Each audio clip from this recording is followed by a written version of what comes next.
Hello students. कक्षा 10 सामाजिक विज्ञान विषय की ऑनलाइन क्लासेज में आपका स्वागत है। पिछली वीडियो में हम मौर्य वंश के बारे में एक सामान्य चर्चा की थी। हमने देखा कि मौर्य वंश की स्थापना चंद्रगुप्त मौर्य द्वारा की गई थी। चंद्रगुप्त मौर्य वंश का प्रथम शासक था।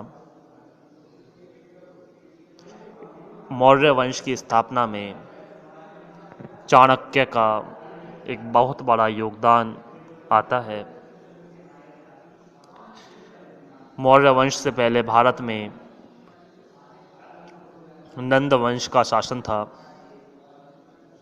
और नंद वंश के शासक घनानंद के द्वारा जब चाणक्य का अपमान किया गया तो चाणक्य इस बात को सहन नहीं कर पाए और उन्होंने प्रतिज्ञा ली कि जब तक मैं घनानंद के साम्राज्य को समाप्त नहीं कर देता तब तक चैन से नहीं बैठूंगा। और इसी प्रतिज्ञा का परिणाम नंद वंश की समाप्ति और मौर्य वंश का उदय हुआ। चाणक्य, जिन्हें कौटिल्य के नाम से भी जानते हैं, इन्होंने अपनी पुस्तक अर्थशास्त्र में मौर्य वंश के बारे में उल्लेखित किया है। क्या है मौर्य वंश का प्रारंभिक साम्राज्य और चंद्रगुप्त मौर्य ने कैसे सत्ता स्थापित की, किन किन राजाओं के साथ इसने युद्ध लड़े, वो कौन कौन से संघर्ष रहे जिनमें चंद्रगुप्त मौर्य ने जीत हासिल की, और कैसे चंद्रगुप्त मौर्य के बाद द्वितीय शासक सत्ता में उभर कर आए। आइए करते हैं चर्चा चंद्रगुप्त मौर्य के बारे में। आप देख सकते हैं मूर्ति चंद्रगुप्त मौर्य की दिखाई गई है, जो भारतीय इतिहास के महान शासकों में इनकी गणना होती है। चंद्रगुप्त मौर्य भारत के महानतम सम्राट थे। इनका जन्म, जैसा आप देख सकते हैं, 350 ईसा पूर्व में हुआ।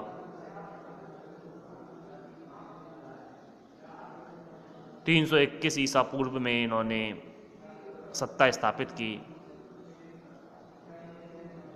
इन्होंने मौर्य साम्राज्य की स्थापना की थी। चंद्रगुप्त पूरे भारत को एक साम्राज्य के अधीन लाने में सफल रहे। चंद्रगुप्त मौर्य के राज्य आरोहण की तिथि, मतलब सत्ता में आने की तिथि, 321 ईसा पूर्व निर्धारित की जाती है।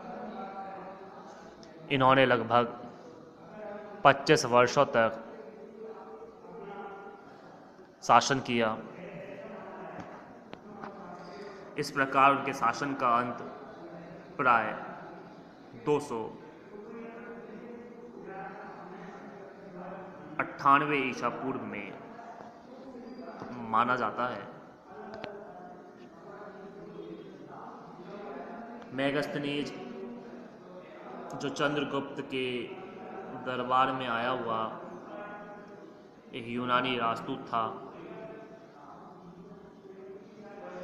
ग्रीक और लैटिन लेखों में चंद्रगुप्त को सेंड्रोकॉर्ट्स और एंड्रोकॉर्ट्स के नाम से जानते हैं।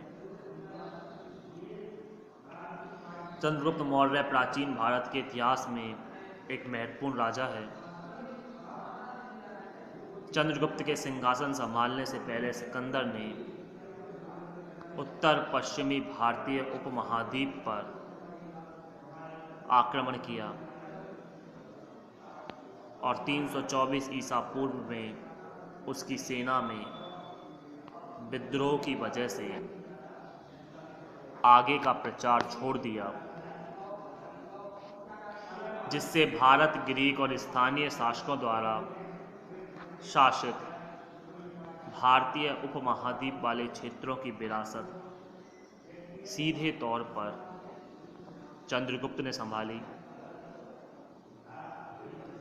चंद्रगुप्त ने अपने गुरु चाणक्य के साथ एक नया साम्राज्य बनाया। चंद्रगुप्त के जो गुरु थे चाणक्य, इन्हें कौटिल्य और विष्णुगुप्त के नाम से भी जानते हैं। ये चंद्रगुप्त के साम्राज्य में प्रधानमंत्री रहे। इन्होंने, चाणक्य ने राज्य चक्र के सिद्धांतों को लागू किया, एक बड़ी सेना का निर्माण किया और अपने साम्राज्य की सीमाओं का विस्तार करना जारी रखा। सिकंदर के आक्रमण के समय लगभग समस्त उत्तर भारत घनानंद द्वारा शासित था। जैसे मैंने कहा था, चाणक्य तथा चंद्रगुप्त ने नंद वंश को समाप्त करने का निश्चय किया। अपनी उद्देश्य सिद्धि के निमित्त चाणक्य और चंद्रगुप्त ने एक विशाल विजय वाहिनी का प्रबंध किया, यानी एक विशाल सेना का प्रबंध किया। ब्राह्मण ग्रंथों में नंदोन्मूलन का मतलब है कि नंद वंश के उन्मूलन का श्रेय चाणक्य को दिया गया है। अर्थशास्त्र में कहा है कि सैनिकों की भर्ती चोरों, मलेच्छों, आटविकों तथा शस्त्रोपजीवी श्रेणियों से करनी चाहिए। मतलब वे लोग जो निम्न श्रेणी के यहाँ बताए गए हैं, उनके माध्यम से सैनिकों की भर्ती करनी चाहिए। मुद्रा राक्षस जो एक ग्रंथ है से ज्ञात होता है कि चंद्रगुप्त ने हिमालय प्रदेश के राजा पर्वतक से संधि की थी। चंद्रगुप्त की सेना में शक, यवन, किरात, कंबोज, पारसिक, वहलिक भी रहे होंगे। प्लूटार्क जो एक इतिहासकार रहे के अनुसार सैंद्रोकॉट्स यानी वही चंद्रगुप्त ने संपूर्ण भारत को 6 लाख सैनिकों की विशाल सेना द्वारा जीतकर अपने अधीन कर लिया था। जैसा हमने पिछली वीडियो में देखा था, मौर्य साम्राज्य का विस्तार संपूर्ण भारत में देखने को मिलता है। सिर्फ दक्षिण भारत के अंतर्गत जहाँ चोल पांड्यों का शासन था, इसे छोड़कर संपूर्ण भारत चंद्रगुप्त के अधीन था। चंद्रगुप्त ने सर्वप्रथम अपनी स्थिति पंजाब में सुदृढ़ की, यानी चंद्रगुप्त की पहली जीत पंजाब में थी। उसका यवनों के विरुद्ध, यवन एक जाति, स्वातंत्र्य युद्ध संभवतः सिकंदर की मृत्यु के कुछ समय बाद ही आरंभ हो गया। जस्टिन जो इतिहासकार हैं के अनुसार सिकंदर की मृत्यु के बाद भारत ने चंद्रगुप्त के नेतृत्व में दास्ता के बंधनों को तोड़ फेंका और यवन राजाओं को मार डाला। चंद्रगुप्त ने यवनों के विरुद्ध अभियान लगभग 323 ईसवा पूर्व में आरंभ किया, किंतु उन्हें इस अभियान में पूरी सफलता 317 ईसा पूर्व या उसके बाद मिली, क्योंकि इसी वर्ष पश्चिम बंगाल के शासक क्षत्रप युधेमस ने अपनी सेनाओं सहित भारत छोड़ा था।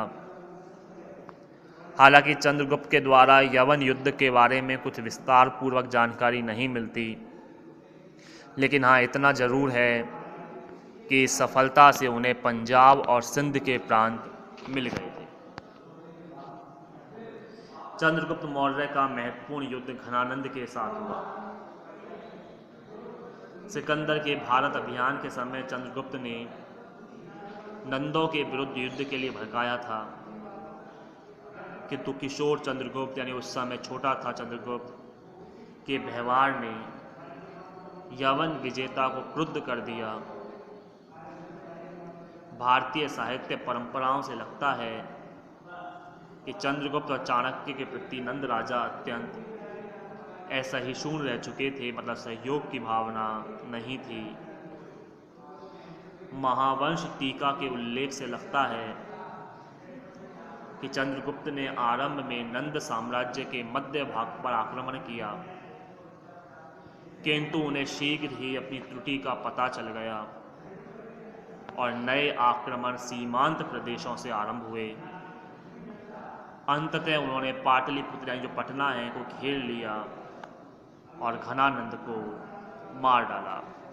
यानी कहने का आशय, चंद्रगुप्त ने पहले नंद वंश के मध्य क्षेत्र में अधिकार किया, युद्ध किया, लेकिन उन्हें इस युद्ध में हार का सामना करना पड़ा। परिणामतः चंद्रगुप्त ने नई नीतियां बनाई और जो सीमांत प्रदेश हैं किनार वाले, उनको धीरे धीरे जीतना शुरू किया, अपने साम्राज्य को बढ़ाया और फिर नंद वंश पर अधिकार करके पूरे क्षेत्र को अपने अधिकार में ले लिया। तो इस तरह से चंद्रगुप्त मौर्य ने नंद वंश को समाप्त करके मौर्य वंश की स्थापना की। इनकी गणना भारत के महानतम सम्राटों में की जाती है, जिनका सबसे महत्वपूर्ण परिणाम यह निकला कि भारत जो नंद वंश के अधीन था और यहाँ के लोग दास्ता भरा जीवन जिया करते थे, ये दास्ता की समाप्ति हुई, गुलामी की समाप्ति हुई और मौर्य साम्राज्य में चंद्रगुप्त मौर्य के नेतृत्व में यहाँ के निवासियों ने विजय हासिल की और सुखद जीवन जीना आरंभ किया। तो चंद्रगुप्त मौर्य से संबंधित ये चर्चा, साथ ही आगे अगर देखें, इसके बाद ऐसा प्रतीत होता है कि चंद्रगुप्त ने अपने साम्राज्य का विस्तार दक्षिण में भी किया।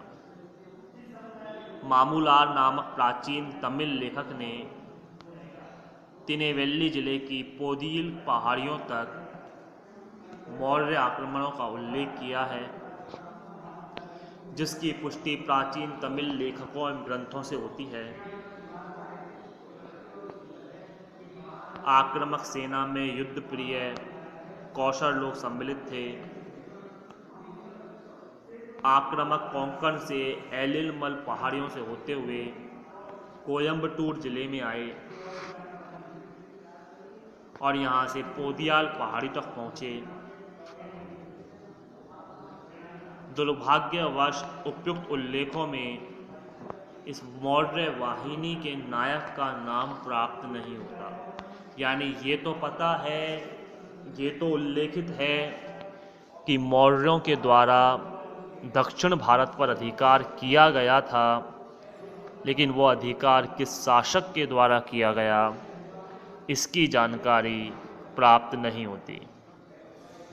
किंतु बम्ब मोरियर से प्रथम मौर्य सम्राट चंद्रगुप्त का ही अनुमान अधिक संगत लगता है। तो कहने का आशय, चंद्रगुप्त मौर्य साम्राज्य के प्रथम सम्राटों में जाने जाते हैं, जिन्होंने नंद वंश को समाप्त करके मौर्य वंश की स्थापना की। तो आज हमने मौर्य वंश के पहले सम्राट चंद्रगुप्त मौर्य के बारे में एक सामान्य चर्चा की। इनसे संबंधित अन्य चर्चाएं हम आगामी वीडियो में करते रहेंगे, लेकिन तब तक के लिए धन्यवाद।